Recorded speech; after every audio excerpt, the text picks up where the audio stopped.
Hi everybody, welcome to another art journal watch along video. Today I'm making my attempt or my response to the January challenge in the Jenny Betty Journal Workshop Forum. So the challenge was to make kind of a postcard thing with the word for 2015.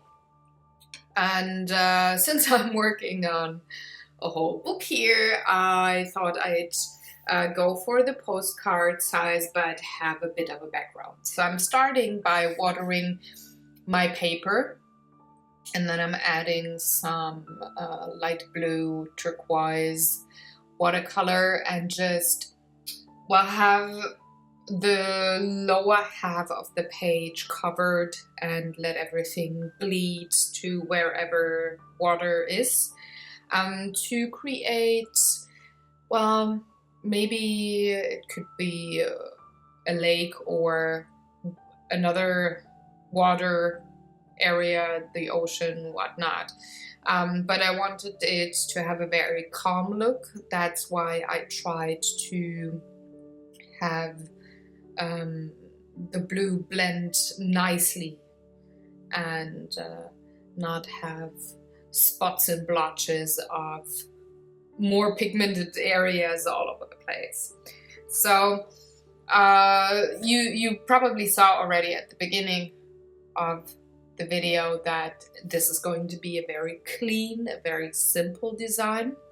And the reason why I went for it was that my word content goes into the Zen-like thing, mood area, whatever. So I wanted to keep it very clean, very simple, very calm, and very smooth. So once I had my watercolor paper dried with my blow dryer, I put the book aside and I went for another book where I'm going to tear a page. And I'm going to use that as the base for my postcard. So I wanted to, again, make a very Zen-like design here, a very calm one because of my word. And I went for the remains of the watercolor that I had in my brush. So this has now a very light blue tan, and I'm adding a tiny bit of green. And I went for, again, a tiny bit of blue first, but I went for a cold green. So the blue pigment is way higher in this green that I'm applying now than the yellow pigment. So it's a very cool, very laid back color, which I think adds to the design since I'm using pretty much only cool colors here. It's way more appealing to the eye to have not too much cold and warm colors mixed and in very close proximity, but to, transport that calm and laid back theme of today's page. Also the cool colors pretty much, were an advantage and helped along. So once I had my book page dried, I got out one of these transparent vellum papers. I really like how they diffuse the background here. You can still see the whole book text, you can still see the colors, but the transparent paper just diffuses it, which I like a lot. Again, it goes with a calm look of the page, it helps along.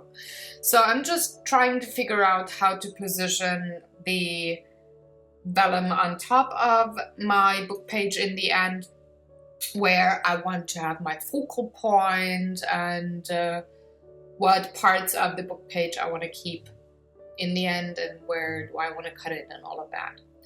So now that I have that figured out, I'm going for a normal pencil here and I'm sketching in a couple of stones. I guess you know these, very typical, I don't want to say motivational pictures, but they're kind of in that realm, where you have a lovely quote of somebody very famous. And if it's an Asian guy, you do have the stones in the water or some bamboo or whatnot, you know? So I'm going for this cliche, kind of a Zen-like painting today, and I'm going for those stones. However, I'm not going cliche with my media that I'm going to use to color in the stones. I'm pretty much sketching them wherever I think they should go. There's not a big technical background for that. I just want them to look nice and appealing. However, I used the background book page as a guideline to where my bottom would be in the end. So again, going with the cool colors, I took out the cool grays of my Copic markers, and I'm just going to color in the stones. Now, with the transparent paper, of course, the Copics are not going to be soaked in right away, so you can manipulate them forever, which is an advantage and a disadvantage as well. The advantage is that you could erase mistakes that you might have made for the longest time ever. However, the good thing of the Copics, the blending thing, doesn't happen here, since there's nothing that soaks in the colors and make them bleed together and stay put. The typical blending techniques for Copics is not gonna work as nicely. Here you can see a lot of the brush strokes in the end, but I don't really mind, since again they give texture, and it also takes away from the page being too cliche for what I want to go for. So I'm starting with the highlights of the stones. This is where the light is going to hit on the left-hand side. And then I'm going for the darkest gray that I have, which is a C7, if I remember correctly. And I'm just coloring in all the rest of the stones and trying to blend into the other three gray shades as well as I might. I know that there will be a lot of brush strokes and it will look very uneven because, again, like I said, the blending is not gonna happen on the vellum paper as well as it does on other paper or cardstock. But I'm just trying to make it as appealing to the eye as possible while still keeping the character of Copics on transparent paper. I mean, I did choose it for a reason, and that is because it diffuses the background and it behaves so weirdly but nicely with the Copics. I actually like this almost watercolory look of the Copics on the transparent paper. You just, again, have to be careful not to smudge the Copics with your hand. They stay manipulation, and this is not a word. They stay, moist for quite a while. You can manipulate the color or the colors very, very long. So the last thing that I'm going to do painting-wise is going in with black, solid black, and going for the shadow part. I'm going to darken the stones quite a bit here, and that will pretty much be all there is to the stones.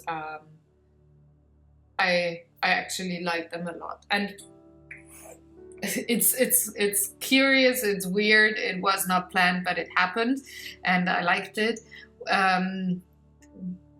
this kind of a painting or drawing on vellum paper is very therapeutic, very zen-like. It's very calming, which I didn't expect, but I liked a lot. So I was very happy that I tried this technique on this particular page. Hence the so calm result in the end. And while I color the stones here, I just want to let you know what my word actually means. I chose content to be the word of the year, and I went for that for 2 reasons. Content, if you just read the word, it could be the content of something, like table of content, that kind of a thing. Or it could be you are being content with your life, with your situation, with your job, with anything pretty much. And I chose that word because that is actually what I want to achieve in 2015. So I'm not a fan of New Year's resolutions. I never made any. I don't understand the concept all the way. I mean, I get the picture, but I don't understand why people would put that kind of a pressure on them at the beginning of the year, and then most likely be so pressured and disappointed by March that they're just throwing their resolutions out of the window. I find it way more efficient to work on stuff or remember stuff in smaller steps and throughout the year whenever they happen, and not just because it's the 1st of January. However, I really like this this thought, this concept for the page, that you choose a word that you want to welcome in your life, or that you want to make sure you have in your life for that particular year. So content or content is my word because I want to make sure that I have a lot of content in my artwork this year. I want to make sure that I don't have too many quote-unquote blah paintings, but paintings that do mean something, that have a great background story. And by great, I mean something that has a kind of weight, a story or a thought that might be critical of society, or that might not be the easiest topic of the world, that I want to discuss or want to make aware of in a painting and in my blog and whatnot. So I want, paintings with content. I want to have a lot of those in 2015. That's why I chose the word. And I also want to feel content with my life and with my artwork and my whole being, all the relationships that I have, it being my husband, it being my friends, it being my family, all of that. So these are pretty much the things I want to make sure are positive in 2015. So that's why I chose the word content, and I chose this zen-like, very calm way to make this page and have it look like to be very calm and very soothing, because I feel that being content with something and having a nice content in whatever you are doing, it being writing or painting or whatever, I feel that this is very soothing, very relaxing, very calm, At least it calms me down a lot. So that's why I went for this kind of a very clean Zen-like look. So now back to the artwork and the techniques, and going away from the rambling. I pretty much finished the stones, and you see the line work there. It's gonna stay that way, and just as a thought here, you will see way later in the video how long that color stays moist and how long you can manipulate it. So as for now, I'm just adding a bit of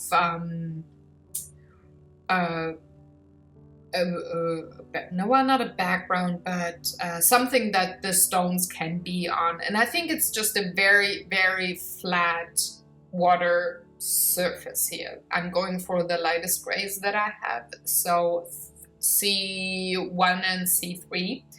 And I'm just coloring the lower part of the, I think, water surface that the stones are sitting on. Just to have that hint of a gray color sitting there and have everything look nice and harmonic. Below the stones, I'm adding a bit of a darker color. That would be C5, if I remember correctly, just to have a shadow. Otherwise, the painting or the drawing would look too flat and it would look unrealistic. However, I'm blending the C5, so the darker gray, quite a bit with the lighter one now. So I'm pushing the pigment to where I want to have it. I'm distributing the pigment way more, and I'm just making the whole surface quite well blended, I would say. So excuse me. So you see there on the right hand side of the background paper, I have a tiny bit of Copic markers there, but I don't mind because I'm going to cut that part of the book page anyways. So it doesn't matter that I do have a bit of a color where it actually wouldn't belong.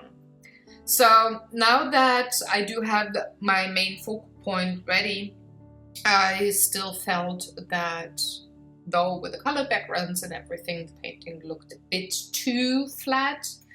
And I decided to add another focal point, which is this branch of a bamboo tree or any kind of a tree there, and just have it come in from the upper left hand side of the transparent paper and just have, well, maybe a hint of a plant that is nearby that has branches hanging over the water surface with the stones. So weird. I'm so sorry. It could be, I think it could be a fountain or something in a garden that has a tree nearby or a bush nearby where branches could hang over. So that's what I'm going for here. And once I have my sketch done with the pencil, I'm just coloring in the leaves and the stem with this very light green. And I don't remember the number of, oh, let me see, I do have the pens close to my desk. That is YG06, just saying. And you can see there that the pencil lines actually dissolve a bit in the Copic markers, and you get something of a shadow or an outline right away, which looks natural and not as if there would be an underpainting or an underdrawing. And I like that a lot. I didn't know that this would happen when I drew my sketch with a pencil on transparent paper and then had Copics on top. So this is by accident, but I like that a lot. So I'm also drawing in some shadows here and some more definition, and for that I'm using a warm gray, which is W7, which doesn't look that gray. It actually looks like brown together with the green and the pencil lines, and I really like that a lot. So I'm just sketching in a bit of definition, adding the lines only to the parts of the leaves that would be in the shadows, so that would be darker, and not going overboard with it, just making sure that it's just a tiny bit of, well, shading or definition in the branches. So now that my, I think it's a bamboo branch is done, I'm just putting one single leaf of that tree on top of the stones, just having it sit there. And again, I'm just coloring it in with the same colors, light green and the warm gray.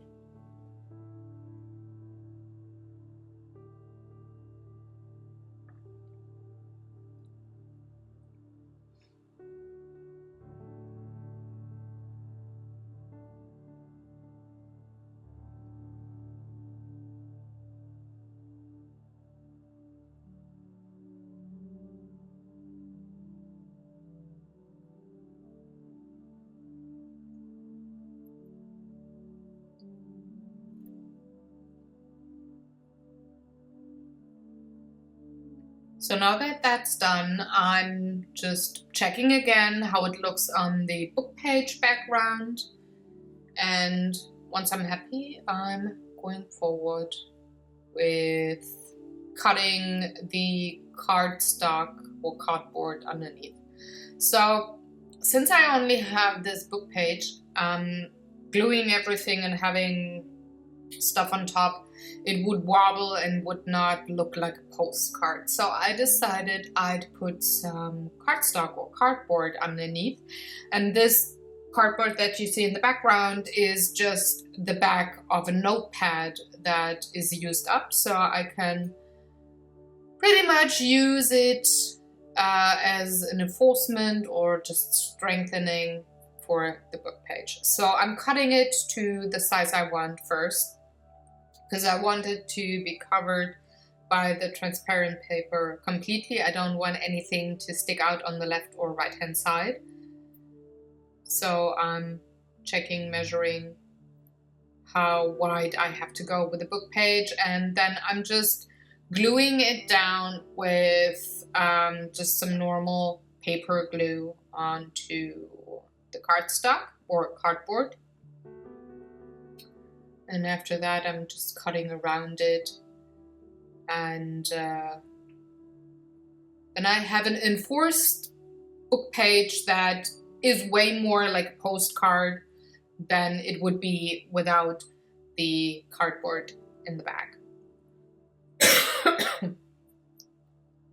Sorry, I do have a bit of a winter cough here. I'm not really sick, but when I talk a lot,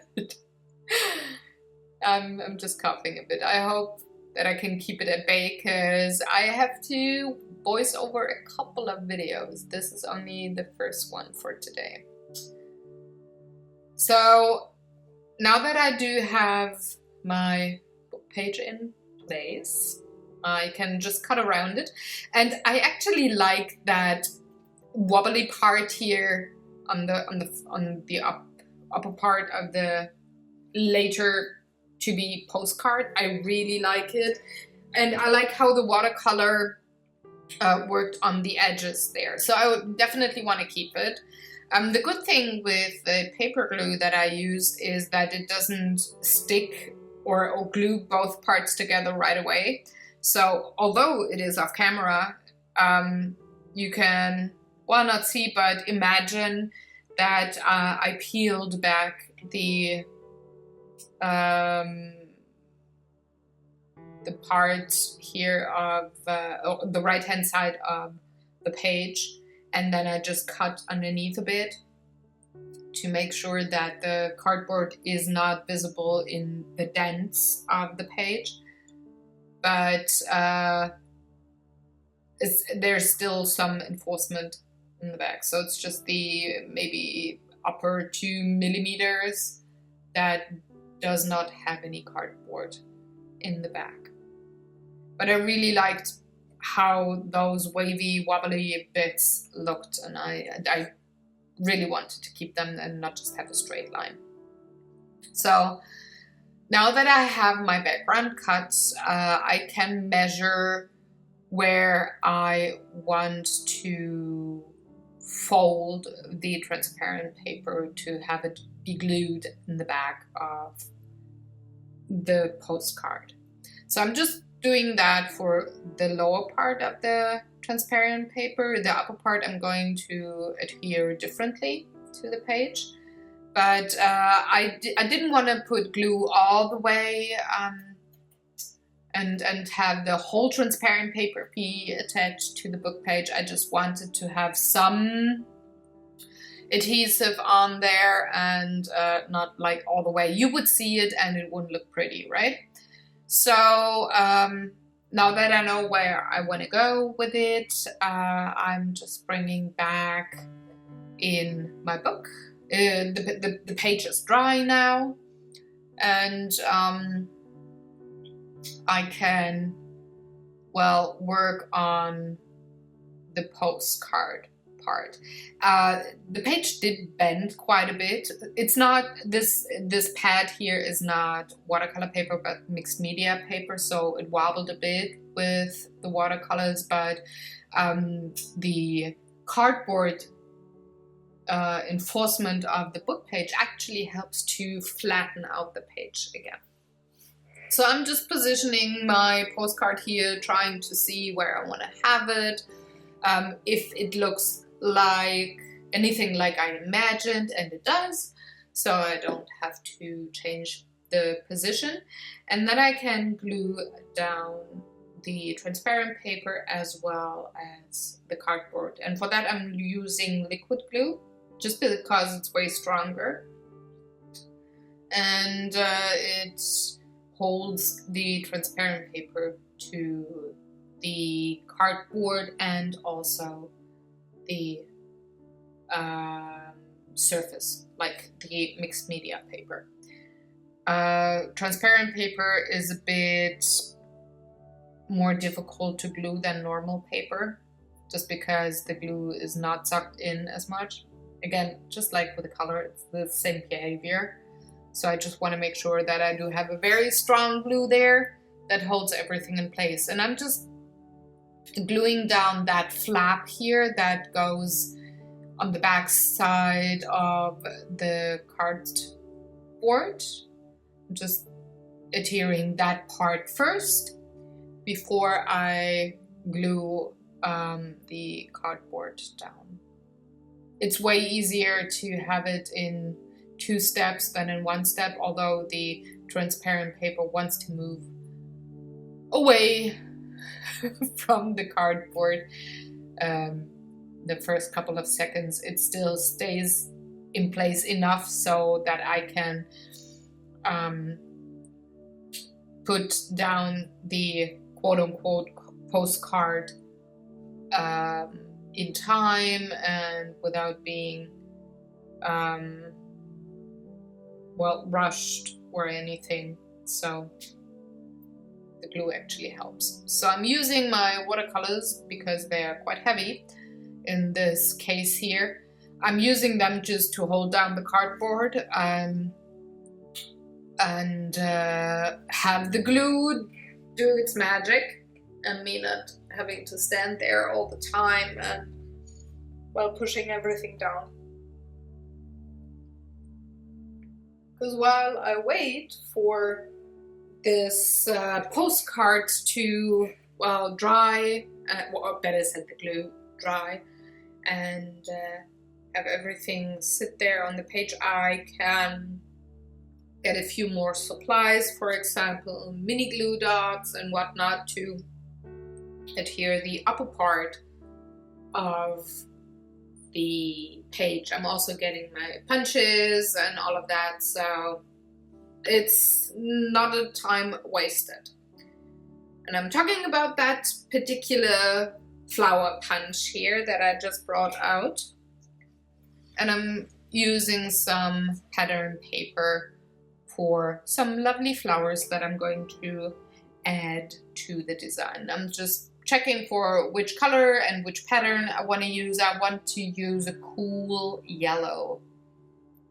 I don't want to go for a orangey yellow because, again, I'm working with cool colors that are very calm and very laid back in this design, and I want to keep it like that with the flowers as well. So I chose this yellow, lemony yellow pattern paper here. It's also not too busy. It has patterns on it, but they're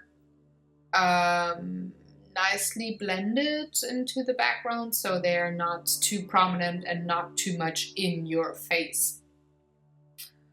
And I just punched 3 of those tiny flowers. Again, like with so many other things, odd numbers are way more pleasing to the eye, and that's why I chose 3 as my number here. So the glue is pretty much dried on the cardboard, and I'm now adding my tiny glue dots to the upper part of the transparent paper to glue it down to the page and not have it stand up like it does right now. So I'm having these sheets of mini glue dots here. I couldn't get the ones on the roll where you have like bigger mini glue dots. That's quite contradictory in itself, that term. But I only got the ones that are on that sheet, like in a grid. So you're pretty much just gluing down the transparent paper to the grid like so. And you push it. And that transfers the glue dots, and there's like so many of them right now on the transparent paper that just transfers them, and you can glue the transparent paper down afterwards. I'm doing that. You can see it in the reflections a tiny bit how tiny those glue dots are, so you need of course more than 2 or 3. And I'm just gluing down my transparent paper here, and you can't see any adhesive, which I like a lot. And then I'm putting the glue dots away, and then I can work with the flowers and work on the last 2 or 3 things that are going to be added to the page. So with those flowers, I wanted them to be not flat all the way, but have a kind of a dimension, a tiny bit. So I decided to punch them or push them in the middle before I glue them down. But before I go there, I'm trying to figure out where I want to position them, just to see how that looks. Oh, excuse me. Oi, that yawn was so surprising. I'm so sorry. So I'm just trying to decide where I want to put them and just have a look before I push them and have the petals stand up. And for that, I'm using my bone folder plastic tool thing, and I'm just poking the flower in the middle, and then I'm pushing up the petals a tiny bit. You might want to be a bit delicate and careful with that, otherwise you just, have the petals be pushed up too much, or you poke through the paper, depending on if you use cardstock paper or whatnot. Just go slowly you can always add more pressure. So now that my flowers actually look like flowers to me, I wanted to add a couple of gems. And I do have these tiny rhinestones here, and I'm going to adhere them with super glue. Now you have to work quite fast with the super glue because it literally dries within 2 seconds. So what I do is adding the glue to the cardstock or the paper, just a tiny dot, and then I'm just letting the stone fall into the middle and let it sit there. See, it's quite easy, it's quite fast, simple. I don't, with the petals being pushed upwards at the flower, the stone pretty much falls where it should be anyways, just because, well, all of the creases and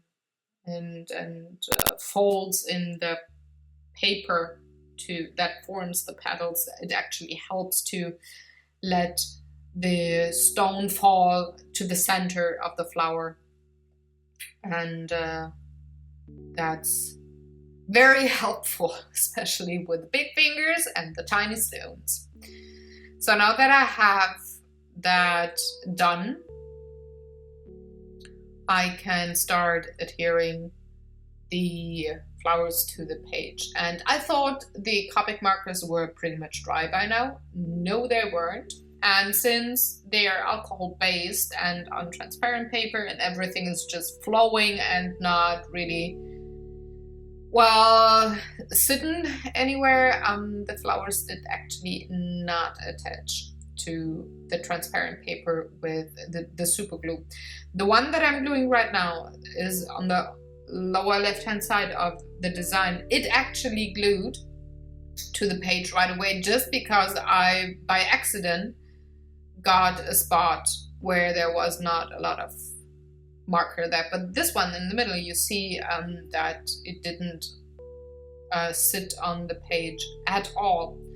So what's stronger than super glue? Well, pretty much nothing. But what actually helped was changing the glue to one that is more sticky and that is not as that has not that much alcohol in it, or that acid substance that makes the super glue stick so fast but also smells so awful. There's with a normal craft glue, I took one in the end that is strong craft glue, like I guess Tombow or something, I'm not sure what the brand's names are outside of Germany, but the ones that I'm going to use is one that has not a lot of acid, but that well, it's just a very strong craft glue, not one that you could use for let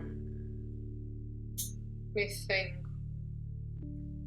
Well, you use super glue for very many things to repair, like cups or glasses or whatnot. You actually, or anything that is plastic, you actually don't use it for paper things like I do. I'm just too impatient to wait for other glues to dry. So this is the craft glue that I'm bringing in here, and it's super strong, but it takes a bit longer to dry, maybe like 10 minutes until it's completely dried, versus the 2 seconds of the super glue. Well, you gotta have enough time and patience and have whatever you're gluing sit in place longer. But it actually worked with the transparent paper and the alcohol of the Copic markers. So I was okay with waiting 10 minutes here. So the last thing that I'm going to do is adding my word. And for that I'm using this stencil ruler here because I don't have the greatest handwriting, and well, I don't have to have if I have lovely stamps or just the stencil here. And I'm making use of the stencil today because I really like the shape of the letters there. Again, they are very clean, and I think they help with the way the design looks. So I'm just writing down my word with capital letters all the way, and then I'm coloring them in with a black Copic marker. Now, since I'm working on this mixed media paper here, I'm not sure how the Copics would work on them or if they would bleed into the background. So that's why you're going to see me use a fine tip permanent marker for the outlines first. So on top of these pencil lines, I'm going to have a 0.3 millimeters permanent marker to outline the letters, and that actually helps stopping the Copics from bleeding anywhere else. So I'm going just to fill in the letters with a brush tip of the Copic markers. The permanent marker that I'm using is actually in the sets with the Copics, so it's from the same company, the same brand, and it's pretty much designed to have as outlines and help stopping the bleeding of Copics on paper that, well, enhances bleeding, like for example watercolor paper or this mixed media paper that I'm working on. So I'm taking my time with the letters. It takes forever, I have to admit. But I would be so angry at myself if I would rush it with the letters now, with not having them form a straight word, or having the spaces between the letters being not the same, or at least trying to make them having the same space. So that's why I'm working slowly on purpose here. I'm also working quite slowly with the markers in the next steps to outline the letters and to fill them in, because again, I like the page and the design so far way too much to well, not be very sad and upset if I would screw up the page now. So I want to make sure this comes out, and sometimes I just have to, well, work very slow to make sure that I'm not going to ruin anything. So you can see here in real time how slowly I'm going around the letters, and I'm also not outlining all of the letters first and then coloring them in, because by changing up what I actually do, changing the pens and if I do lines or coloring in, that actually also helps with me not getting, well, I don't want to say lazy or overconfident, but I pay way more attention to whatever I do if I change up the things that I do. And by that I mean outlining and coloring in. So that pretty much sums up the page. I'm going to speed up the rest of the coloring in of the letters because it's, well, pretty much the same thing that you see here. There's no other technique, it's just repetition pretty much at this point until I have all of my letters colored in, and then I'm just adding the date, and yeah, that's pretty much all there is to this week's art journal page. I really like the outcome. This is one of my favorite pages so far, I have to say. I'm really very happy how that turned out, and I hope you enjoyed watching along, listening to me rambling and explaining and all of that. If you have any questions, please let me know in the comment section below. I make sure to answer any comments, and I would very much appreciate if you liked or shared or both this video, and if you haven't, subscribe. There's a video for you every day on this channel all about the arts, the cooking, and the board games. So make sure you hit that button, and thanks again for watching. I will see you on the next video, which comes out tomorrow. Have a very good one, and yeah, make sure to have a good day. Go create. Thanks. Bye-bye.